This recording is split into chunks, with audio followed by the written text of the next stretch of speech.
En décidant, il y a une semaine, de ramener en France plusieurs femmes djihadistes ainsi que leurs enfants, le gouvernement a montré une fois de plus qu'il n'assurait pas la sécurité des Français. Sachez qu'il est hors de question pour nous de parler de rapatriement pour ces individus français de papier qui ont porté les armes contre notre pays et ne peuvent donc être considérés comme des nationaux.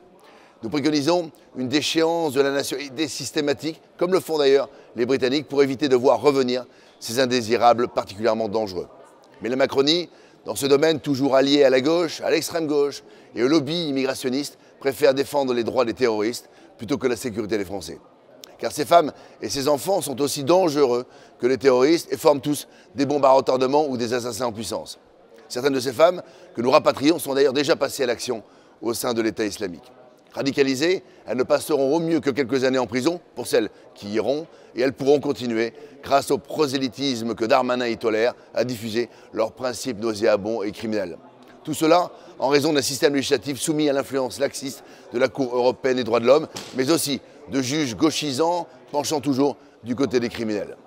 Tous les juristes, psychologues, criminologues et spécialistes du terrorisme confirment l'extrême dangerosité de ces individus, même des enfants, à la psychologie irréversiblement altérée. Et une fois de plus, l'Union européenne, par sa politique de submersion migratoire organisée, de financement et de promotion d'un islam étranger sur lequel prospère l'islamisme radical, porte une responsabilité écrasante dans ce résultat.